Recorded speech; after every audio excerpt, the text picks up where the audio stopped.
आज आम Jaipur sub division पांचटा block आ सहित लमतापुर आ नंदपुर किसी प्रतिनिधि आसीलु आमर दाबी जोड़ा थिला 1992 रु जयपुर गोटे जिले में परिणत होबार थिला। दुर्भाग्यवशत से आज जाए हो पारा ना। गत बहुत दिन है आम चेष्टा कर जयपुर गोटे जिलार मान्यता दि जाऊ। गत किसी दिन प्रचेषार जयपुर जो दाबीटा गोटे जिला आसार से सरकार ताकू चिन्हट करते आउ जो 31टा जिला दाबी जो अच्छी बोलिकी मिनिस्टर अनाउंस करते से जयपुर गोटे अच्छी से आमको खुशी लगे।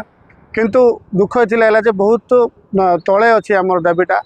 आमर दाबी बहुत यथार्थ दाबी कहीं देखो आज्ञा ये जो कोरापुट जिला विभाजित कोरापुट जिला आज 8800 स्क्वायर किलोमीटर नहीं तृतीय बृहत्तम जिला अच्छी। पूरा जिलाटी जगह भ्रमण कर देखिए आज्ञा पहाड़ नदी झरणा जंगल परिपूर्ण अच्छी। गोटे दुर्गम एरिया ये बहुत आदिवासी रहती से गोटे शेड्यूल एरिया हिसाब से परिचित अच्छी। एथिर डेवलपमेंट बहुत आवश्यकता रही है आज्ञा।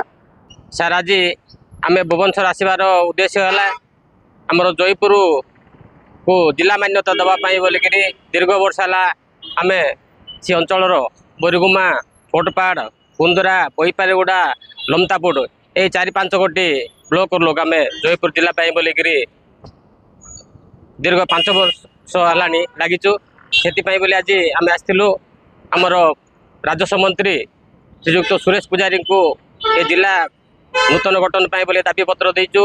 वर्तमान मुख्यमंत्री तो ग्रीवेंस देचु जेहेतु आज मुख्यमंत्री अनुपस्थित देले ऑफिस दि जाए आम कहवा कथा जिला बड़ प्रशासन को जीवाई असुविधा होती टाइम समान मेकअप हो पारना से जयपुर जिला गले से अंचल लोक कलेक्टर कि सब कलेक्टर कि जिला ऑफिस रे आसिक काम हासिल कर नहीं पारे।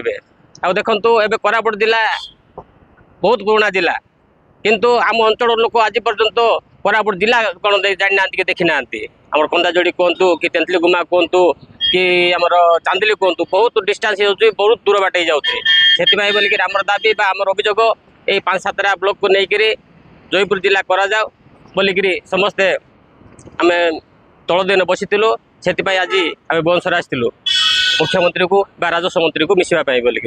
धन्यवाद।